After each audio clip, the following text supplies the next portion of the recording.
A Niagara Falls park with a proud history has been given a new life that will take it well into the future. Lions Park in Chippawa is the latest city park to be upgraded as part of Operation Awesome Parks.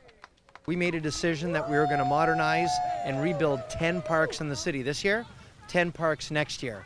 You know, in the past we would do 1 or 2 per year. Last year we did no parks. And we realized that was way too slow. The problem is by the time we have the neighborhood meetings, put together our architectural drawings, approve the money, go to a request for proposal, and actually start to build the park, the kids were already driving and they weren't playing in the parks. So we decided to get aggressive with it. And here we are today. This is the second of 10 parks we're doing this year. And Chippawa, one of the nicest areas of Niagara Falls, has got one of the nicest parks.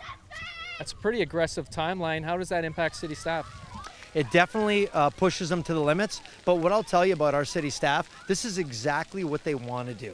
They love to build parks. They don't want to just work on, getting fancy garbage containers and little cosmetic things. They want to rebuild the parks, make them relevant, make them accessible.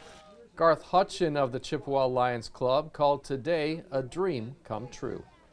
Years ago, when the tennis court began to fall into disrepair, we would go down and talk to City Hall, and I would make presentations to council that we would need a replacement.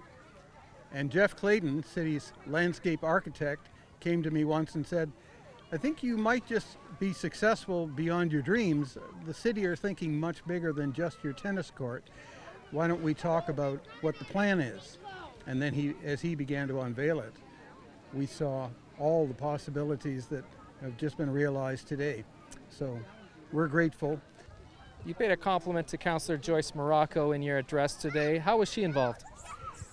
When we were looking desperately to convince council to go ahead with its bold design for this park, it was Joyce who stood up and said, this is something worth doing. If we don't do it, we will regret this thing forever. Let's raise our hands and commit ourselves to the necessary expense and get it on. And the city council voted unanimously, and I remember that moment, and Joyce Morocco brought it about. Additions to the park include basketball and tennis courts, a splash pad, and state-of-the-art playground. Phase 2 of the upgrade will take place next year and include a new picnic shelter, parking improvements, and a new ball diamond. I see a place for every kid in Chippawa to come and do something, whether it's tennis, basketball, just frolicking under the water. There isn't anything we could have thought of that wasn't incorporated here, and the city has had the vision and the dedication to go after a number of parks and made this one of the very first and spared no expense. We're so lucky to have the Lions here in Chippawa. They've done a great job of maintaining this park for a lot of years, volunteering their efforts and saving us a lot of money. We thought it was time that we'd step up, bring in the money. It's not cheap, but I don't see this as much an expense as much as an investment in Chippawa, an investment in all the kids that live here and the growth that we're experiencing. So I'm really excited, and I'd say just based on the yelling, the screaming, the laughing, the playing, I'd say the kids are loving it, and I'd say this is a huge success. You know, the barometer of success is the participation. And if you look around, it's pretty obvious. This one is a big success. In Niagara, you're watching The Source.